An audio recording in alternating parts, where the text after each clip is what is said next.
सर्वजण एकत्र आलेलो आहोत. मग हा वर्ष श्राद्ध विधी गरुड पुराणामध्ये याचं काय वर्णन आलेलं आहे? आपल्याला सरळ आणि साध्या भाषेमध्ये गरुड पुराण समजणं आवश्यक आहे. कारण सहसा कोणी सांगत नाही. गरुड पुराणामध्ये गरुड राजाचा आणि भगवान परमात्म्याचा संवाद आहे. त्याच्यामध्ये भगवान परमात्मा त्या गरुड राजाला सांगतात, हे गरुड राजा, हा जीवात्मा त्या मृत्यू लोकामध्ये हा देह सोडल्यानंतर त्या जीवात्म्याला एकूण 2 मार्ग आणि 2 संस्कार आहेत. किती मार्ग आहे? 2 मार्ग आणि 2 संस्कार आहे. आणि हा जीवात्मा पुढे त्या इह लोकापासून ते धर्मराजाच्या नगरीपर्यंत येतात. त्याचा जो प्रवास आहे तो एकूण 364 दिवसांचा आहे. किती दिवसांचा आहे? बोलत चला ना तुम्ही पण. 364 दिवसांचा प्रवास आहे महाराज.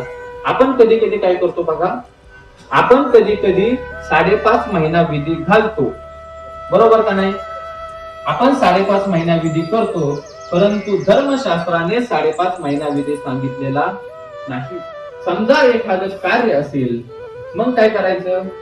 तर मग आपण तो 5.5 महिने विधी घालायचा, आपलं कार्य पूर्ण करायचं. आणि आपलं कार्य झाल्यानंतर 1 वर्षाने जेव्हा वर्ष श्राद्ध येतं त्या तिथीला वर्ष श्राद्ध हे करायचं. नाही लय मोठं घालता आलं, पण घरातल्या घरात का व्हायला विधी करायचा आहे. धर्मशास्त्राने तो विधी करायला सांगितलेला आहे. मग तो गरुड राजा परमात्म्याला प्रश्न करतो, हे देवा, तुम्ही जे म्हटले ह्या जीवाला 2 मार्ग आणि 2 संस्कार आहे, ते 2 मार्ग कोणते? ते 2 संस्कार कोणते? त्यावेळेस भगवान परमात्मा सांगतात, ह्या जीवात्मा जेव्हा मृत्यू लोकांमध्ये ह्या देहाला सोडतो, ह्या देहापासून हा जीवात्मा बाजूला झाल्यानंतर 13व्या दिवसापर्यंत त्या जीवात्म्याच्या कुटुंबाने या देहाच्या अनुषंगाने जे काही कर्म केलेले आहे त्याला प्रेत कर्म संस्कार असे म्हणतात. काय म्हणतात? काय म्हणतात? प्रेत कर्म. तुम्हाला समजतंय ना? प्रेत कर्म संस्कार असे म्हणतात. म्हणजे हा जीवात्मा गेल्यानंतर आपण अंत्यसंस्कार करतो, अग्निदाह देतो, त्याच्यानंतर दशक्रिया विधी करतो, आपण पिंडदान करतो, आणि त्याच्यानंतर आपण 13व्या दिवशी जो विधी करतो तिथपर्यंत केले जाणारे जे कर्म आहे त्याला काय म्हणतात? तर प्रेत कर्म संस्कार असे म्हणतात. आणि दुसरा संस्कार कोणते देवा? तर दुसरा संस्कार आहे, हे बघा, 13व्या दिवसापासून ते वर्ष श्राद्धापर्यंत आणि तिथून पुढे दुसरं पुण्यतिथी असेल किंवा पितृपक्षामध्ये येणारा पंधरवाडा आणि त्या दिवशी केलेलं अन्नदान, इथपर्यंत जे आपले संपूर्ण विधी असतात याला शास्त्रामध्ये काय म्हणतात? तर याला शास्त्रामध्ये पितृकर्म संस्कार म्हणतात. काय म्हणतात? पितृकर्म संस्कार म्हणतात. असे हे 2 संस्कार आहे. एक प्रेतकर्म संस्कार, व्यक्ती गेल्यापासून 13व्या दिवसापर्यंत जे काही विधी आहे ते प्रेतकर्म संस्कार, आणि 13व्या पासून पुढे जे काही विधी आहे त्याला काय म्हणतात? पितृकर्म संस्कार. असे हे 2 संस्कार ह्या जीवात्म्याला असतात. मग देवा पुढे 2 मार्ग कोणते? मग तो परमात्मा आपल्याला सांगतात, ते जे 2 मार्ग आहे त्याच्यामधला पहिला मार्ग आहे देव मार्ग आणि दुसरा मार्ग आहे यम मार्ग. परमात्मा सांगतात, हा जीवात्मा या देहामधून सुटल्यानंतर दशक्रिया विधीनंतर जेव्हा त्याची मुक्तता होते आणि तिथून पुढे त्याचा जेव्हा प्रवास चालू होतो, तो प्रवास चालू झाल्यानंतर एकंदर 2 मार्ग आहेत. एक आहे देव मार्ग आणि दुसरा आहे यम मार्ग. मग गरुड राजा पुन्हा प्रश्न करतो, देवा, या 2 मार्गामध्ये फरक काय? त्यावेळेस भगवान परमात्मा सांगतात, देव मार्ग सुखप्रदम आणि यम मार्ग भयप्रदम. देव मार्ग जो आहे तो सुखप्रदम आहे. देव मार्गाने जे जाणारे आहे तो सुखाचा मार्ग आहे. ज्या मनुष्याने पंढरीची वारी केलेली आहे, गळ्यामध्ये तुळशीची माळ घातलेली आहे, भगवंताच्या नामाचा जप केलेला आहे, शास्त्राने सांगेल तसं वागलेलं आहे, त्यांच्याकरता हा देव मार्ग. आणि जेव्हा यम मार्ग, यम मार्ग ज्या व्यक्तीने शास्त्र निषिद्ध कर्म केलेलं आहे संतांनी सांगितलं तसं वागलेलं नाही, शास्त्राला सोडून वागलेलं आहे, त्यांच्यासाठी हा यम मार्ग आहे. देव मार्ग म्हणजे समृद्धी आहे, गतिरोधक नाही, काय नाही. यम मार्ग म्हणजे देवदैठण पाडळी रोड, सगळे खड्डेच, असे हे दोन मार्ग. मग गरुड राजा पुन्हा प्रश्न करतो, देवा ह्या दोन मार्गाने हा जीवात्मा जातो, मग ह्या जीवात्म्याचा जो 364 दिवसांचा एकंदर प्रवास आहे, तो प्रवास नेमकी कसा, त्या प्रवासाचं थोडं आम्हाला वर्णन करून सांगा. मग भगवान परमात्मा त्या गरुड राजाला सांगतात, मी प्रवचनाच्या सुरुवातीला सांगितलं होतं, जेव्हा हा जीवात्मा या देहापासून बाजूला होतो, तेव्हा हा जीवात्मा स्वर्ग लोकांमध्ये जाऊन व्हेरिफिकेशन होऊन खाली येतो. तो एकंदर कालावधी 3.25 तासाचा आहे. ज्या वेळेस व्यक्ती जाते त्यावेळेस ती व्यक्ती गेल्यानंतर त्याला आपण जेव्हा अंत्यसंस्कार करतो, शास्त्राच्या नियमानुसार हे 3.25 तासाच्या नंतर केलं पाहिजे. कारण त्या व्यक्तीचं 17 तत्वरूपी जे सूक्ष्म शरीर आहे, 17 अंशाचं जे शरीर आहे, ते वरती जाऊन पुन्हा काय होतं, खाली येतं. आणि मग त्याच्यानंतर आपण काय करतो, अंत्यसंस्कार करतो. आता अंत्यविधीला आपण बरेच जण जाता. अंत्यविधीला गेल्यानंतर काही माणसं म्हणतात, जेव्हा अंत्ययात्रा निघते, घरातून जेव्हा अंत्ययात्रा बाहेर निघते, त्यावेळेस काही व्यक्ती अंत्ययात्रा निघाल्यानंतर आपापल्या घरी पुन्हा निघून जातात. तसं करायचं नाही. माझे हात जोडून विनंती आहे, कारण ज्यावेळेस तो घट उचलला जातो, तो घट उचलल्यानंतर जेव्हा अंत्ययात्रा निघते, तेव्हा 17 तत्वांचं हे सूक्ष्म शरीर, 17 अंशांचं शरीर त्या जीवात्म्याचं आपल्या सोबत येत असतं. आणि ते शरीर कुठपर्यंत सोबत असतं, आपण ज्या ठिकाणी विसावा देतो, तांदूळ अर्पित करतो, तर त्या ठिकाणी ते शरीर येतो. तिथून पुढे आपण प्रेत यात्रा पुढे नेतो.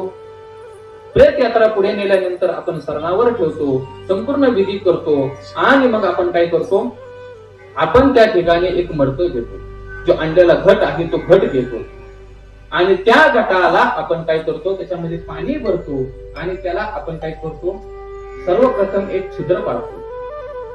काय करतो, एक छिद्र पाडतो. मग ते छिद्र पाडण्यासाठी जो दगड वापरला जातो, त्याचं नाव काय, आश्मा नावाचा दगड. त्याला काय म्हणतात, आश्मा नावाचा दगड किंवा जीवखडा असं सुद्धा त्याला म्हणतात. मग तो जीवखडा, तो आश्मा नावाचा दगड, मग त्याला काय केलं जातं, एक वेळ पाडलं जातं, एक वेढा मारला जातो. असे काही ठिकाणी 3 आणि काही ठिकाणी 5 वेढे मारले जातात. मला सांगा, ते वेढे का मारले जातात? तो घट आपण शेवटच्या वेळेला फोडतो, तो घट का फोडतो, का बरं फोडतो आपण तो घट? आपण बरेच जण अंत्यविधीला गेलेले आहेत, आपल्याला कधी प्रश्न नाही पडला का बरं फोडायचा तो घट? आता तुम्ही बरेच जण इथे या ठिकाणी असे आहात ज्यांनी माझे 3-4 प्रवचन ऐकलेले आहेत. मी प्रत्येक प्रवचनातून सांगितलं आहे का फोडतो. बोला की, विसरले? बरं आहे तुम्ही विसरले, म्हणजे आम्हाला सांगते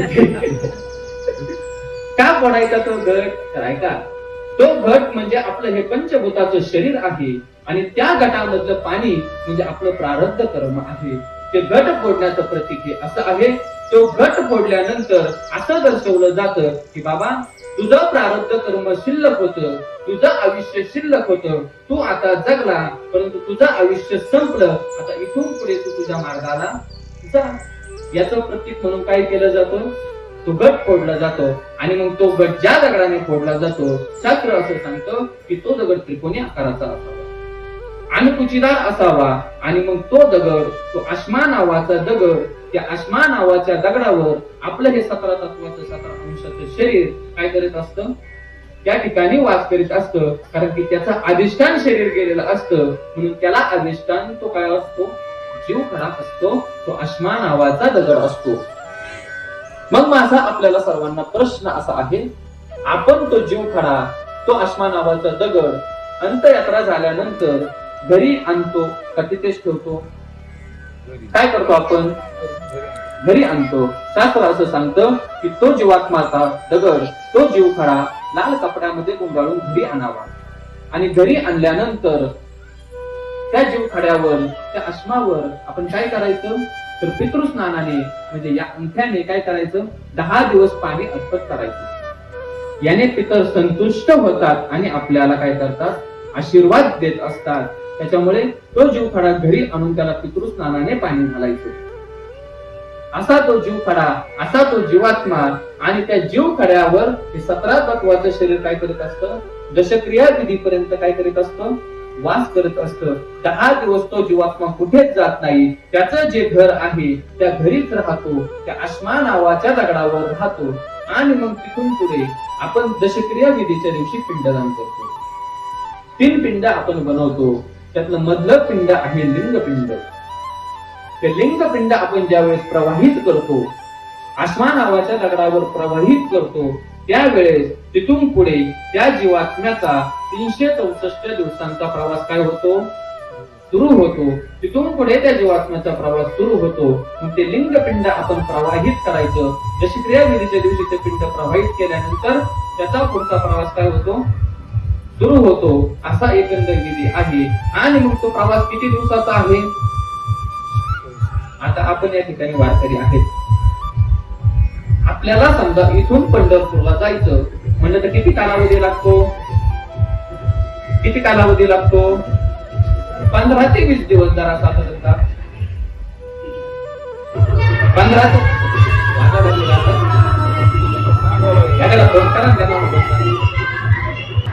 कालावधी लागतो. मग आपण समजा पंढरपूरला जायला आपल्याला 21 दिवसाचा कालावधी लागतो. तसा हा जीवात्मा दशक्रिया विधीच्या दिवशी 2 यमदूत खाली येतात. आणि ते यमदूत खाली आल्यानंतर त्या 17 तत्वाचं शरीर घेतात. आणि ह्या 17 तत्वाचं शरीर घेऊन आपल्या पुढच्या प्रवासाला निघतात. आणि त्या यमदूतासोबत त्या 17 तत्वा जीवात्म्याचा हा प्रवास एकूण 16 दिवसाचा मुक्काम आणि एक अर्ध मुक्काम असा 16.5 दिवसांचा प्रवास आहे. मग या 16.5 दिवसांच्या प्रवासामध्ये जात असताना त्या जीवात्म्याला अनेक काय करावं लागतात, गावं लागतात. त्या गावामध्ये हे मुक्काम करतात. कोणत्या दिशेला आहे ते, तर ते दक्षिण दिशेला आहे.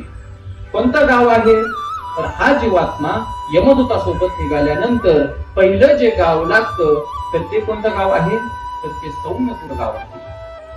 दुसरा ह्या जीवात्म्याचा मुक्काम हा सौर्यपुरामध्ये आहे. तिसरा ह्या जीवात्म्याचा मुक्काम हा नगेंद्र भुवन मध्ये आहे. एकंदर प्रवास आहे. आता आपल्याकडे वेळ कमी राहिलेला आहे. आपण आपल्या मुद्द्यावर येऊ.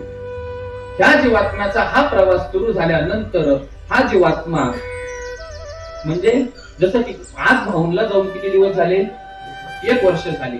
भाऊंचा हा 1 वर्षापूर्वी सुरू झालेला प्रवास काल सूर्योदयाच्या आधी चित्रगुप्ताच्या नगरीपर्यंत येऊन पोहोचला.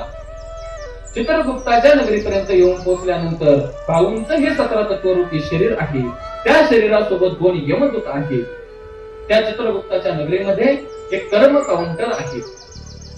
कर्म काउंटर म्हणजे कर्म मोजण्याचं यंत्र. त्याच्यामध्ये त्या जीवात्म्याने मृत्यूलोकामध्ये जे जे काही कर्म केलेले आहे ते सर्व कर्म त्या ठिकाणी काउंट केले जाऊन त्या फाईलला सेव्ह होतात. मग ते यमदूत, त्याच्यापैकी एक यमदूत हा भाऊंच्या 17 तत्वरूपी शरीरापाशी थांबला आणि एक यमदूत आतमध्ये गेला. आतमध्ये गेल्यानंतर तो कर्म काउंटरला गेला. भाऊंची त्याने फाईल उचलली. ती फाईल घेऊन तो चित्रगुप्ताकडे गेला. चित्रगुप्ताकडे गेल्यानंतर चित्रगुप्ताने ती फाईल तपासली आणि त्याच्यावर एक शेरा लिहिला, एक स्वाक्षरी केली आणि एक काय लिहून दिला, शेरा लिहून दिला. आणि मग ती फाईल घेऊन ते यमदूत पुन्हा आले. ते यमदूत आल्यानंतर त्या यमदूतांनी संध्याकाळची वेळ झाली होती त्या चित्रगुप्ताच्या नगरीमध्येच मुक्काम केला. आणि चित्रगुप्ताच्या नगरीमध्ये मुक्काम केल्यानंतर तिथून पुढे दुसऱ्या दिवशी म्हणजे आज सूर्योदयाच्या आधी साधारणतः 5:30 वाजताच्या सुमारास त्या जीवात्म्याचा आणि त्या यमदूतासोबतचा प्रवास सुरू झाला. कुठपर्यंत आहे तो प्रवास, तर तो शेवटचा प्रवास, शेवटचा टप्पा हा धर्मराजाची नगरी आहे. त्या धर्मराजाच्या नगरीपर्यंत सकाळी 5:30 वाजता निघालेले हे 2 यमदूत आणि भाऊंचं 17 तत्वारूपी अंशाचं शरीर यांना घेऊन ते धर्मराजाच्या नगरीमध्ये आले. किती वाजता आले, तर तिथून इथे येण्याकरता हा कालावधी साधारणतः 5.5 तासाचा सांगितलेला आहे. 5.5 तासामध्ये ते चित्रगुप्ताच्या नगरीमधून धर्मराजाच्या नगरीमध्ये आले. आता त्या धर्मराजाच्या नगरीमध्ये आल्यानंतर तिथे एक गार्ड आहे. त्याचं नाव कोणी सांगत नाही. त्याचं नाव शास्त्रामध्ये धर्मध्वज आहे. आपली सुद्धा भेट त्याच्यासोबत होणार आहे एक ना एक दिवस.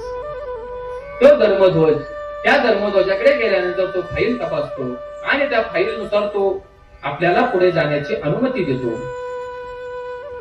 आणि मग त्या धर्मराजाच्या नगरीमध्ये गेल्यानंतर तो धर्मध्वज आपल्याला ज्या गेटने आत सोडतो, तिथून आत गेल्यानंतर तिथे आतमध्ये एक सुवर्ण सिंहासन आहे. त्या सिंहासनाच्या भोवती अष्टप्रधान मंडळ बसलेला आहे आणि त्या ठिकाणी गेल्यानंतर आपली फाईल ही चेक केली जाते. आणि मग आपली फाईल चेक केल्यानंतर साधारणतः आज 11:30च्या सुमारासचा तो वेळ आहे. आपली फाईल चेक केल्यानंतर धर्मराजा त्यावेळेस चित्रगुप्ताने दिलेला शेरा बघतो आणि मग वायुदेवतेला बोलवतो. आणि वायुदेवतेला बोलवल्यानंतर पाऊंच 17 तत्वरूपी शरीर आज साधारणतः 11:30च्या सुमारानंतर या ठिकाणी येतो. ज्या दिवशी वर्ष श्राद्ध आहे त्या दिवशी तो जीवात्मा खाली येतो आणि खाली आल्यानंतर बघतो की माझ्या पूर्वजांनी माझ्या नावाने काय काय केलं आहे. मग जर आपण वर्ष श्राद्धाचा विधी केला असेल, अन्नदान केलं असेल, कीर्तन प्रवचन केलं असेल, मग अशाने जे पितर आहेत ते खुश होतात, संतुष्ट होतात आणि आपल्याला काय करतात, आशीर्वाद देतात. असं हे भाऊ आजच्या दिवशी ह्या वेळेला खाली आले. खाली आल्यानंतर त्यांनी बघितलं की वस्तीवरती मस्तपैकी विधी झालेला आहे, प्रवचन चालू आहे, स्वयंपाक झालेला आहे, अन्नदान आहे. असं पाहून काय झालेलं असतील, भाऊ नक्कीच संतुष्ट झालेले असतील आणि आपले जे पूर्वज आहेत त्यांना आशीर्वाद देऊन भाऊ पुन्हा वायुदेवते बरोबर धर्मराजाच्या नगरीमध्ये जातील. आणि धर्मराजाच्या नगरीमध्ये गेल्यानंतर आजचा हा शेवटचा दिवस असतो ज्या वेळेस जीवात्मा त्या धर्मराजाला काय करतो, त्या धर्मराजाकडे मागणी करतो, त्याला विनवणी करतो, प्रार्थना करतो की मला काय नको, मला आता हा जन्म मृत्यू रूपी संसार नको, मला तुझ्या चरणाशी अखंड काय कर, तुझ्या चरणाजवळ राहू दे. परंतु धर्मराजा म्हणतो हे बघ, परमात्म्याची जर प्राप्ती करून घ्यायची असेल तर तुला आता मागून उपयोग नाही. वेळ निघून गेलेली आहे. जोपर्यंत तू मनुष्य देहामध्ये होता, जोपर्यंत तू मनुष्य धर्मामध्ये होता, तोपर्यंतच तुला मला प्राप्त होता येत होतं. ऐका, ह्या मानव देहामध्ये एवढं सामर्थ्य आहे, या मानव देहामध्ये एवढी शक्ती आहे.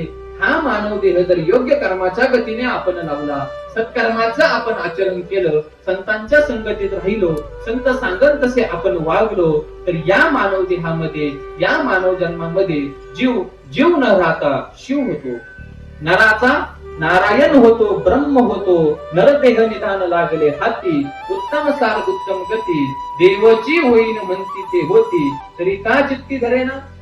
शरीर उत्तम चांगले, शरीर सुखाचे घोसले, शरीरे साध्य होय केले, शरीरे साधिले परब्रह्म. परंतु जोपर्यंत शरीरात आहे तोपर्यंतच आपल्याला काय करता येतं, ह्या गोष्टी करता येतात. नंतर वरती गेल्यानंतर विनवणी प्रार्थना करून काही उपयोग नाही.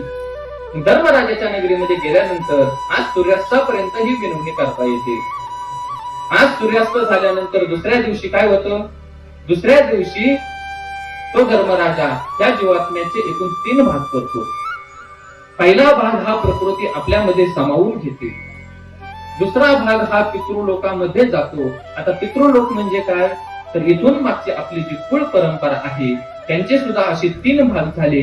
आणि त्यातला मधला भाग ज्या ठिकाणी आला त्याला काय म्हणतात, पितृलोक म्हणतात. आणि त्या पितृलोकामध्ये जर का काही बंडखोरी झाली तर त्याचा त्रास पुढे होतो, तर त्याचा त्रास इकडे पूर्वजांना होतो.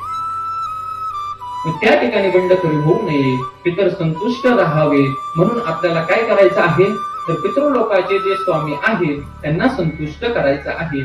पितृलोकाचे स्वामी कोण, तर पितृलोकाचे स्वामी म्हणजे आपली जी कुळदेवी आणि आपले जे कुळदेवता आहे ते कोण आहे, ते आपल्या आपल्या कुळाचे पितृलोकाचे स्वामी आहेत. हे संतुष्ट होणं गरजेचं आहे. त्याच्यामुळे वर्षातून एकदा का होईना आपण आपल्या कुळदैवताला आणि कुळदेवीला जायचं आहे. वर्षातून एकदा हे गेलंच पाहिजे. आता काही ठिकाणी असं म्हणतात की एखाद्या जर कुटुंबामध्ये असा प्रसंग घडला, एखादी व्यक्ती गेली तर वर्षभर पंचदेवाला जाऊ नये असं म्हणतात.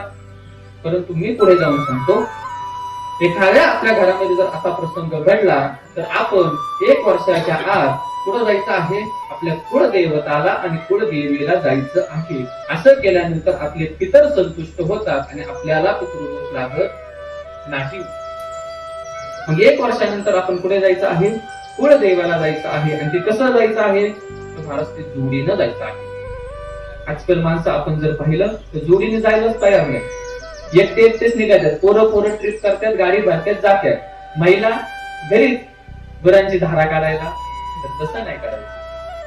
जायचं जोडीने जायचं. कारण की कुळदेवताला जर आपण गेलं तर तिथे तळी भरण्यासाठी कुटुंब प्रमुखाची गरज आहे. आणि कुळदेवीला आपण गेलं तर ओटी भरण्यासाठी लक्ष्मीची गरज आहे. त्याच्यामुळे जोडीनं जायचं आहे. जोडीने हा विधी करायचा आहे. मग आपले पितर संतुष्ट होतात. आणि मग इथून पुढे त्या जीवात्म्याचा जो तिसरा भाग आहे, तो जीवात्म्याचा तिसरा भाग हा कुठे जातो? तर हा जीवात्म्याचा तिसरा भाग हा नाग त्या चित्रगुप्ताने केलेल्या शेऱ्यानुसार त्याच्या पुढच्या गतीला जातो. तो पुन्हा मागे इकडे कधीही येत नाही. असा हा एकंदर जीवात्म्याचा प्रवास आहे. आता आपली वेळ जवळपास होत आलेली आहे, उशीर झालेला आहे. असा हा एकंदर प्रवास आहे. खूप मोठं वर्णन आहे, खूप विश्लेषण आहे. बोलायला गेल्यानंतर वेळ कमी पडतो. महाराज काय काय सांगावं काय काय नाही असं होतं. परंतु वेळेचं बंधन आहे. त्या वेळेचं बंधन बघता आपण आता आपली झालेली सेवा भगवंताच्या चरणी समर्पित करू.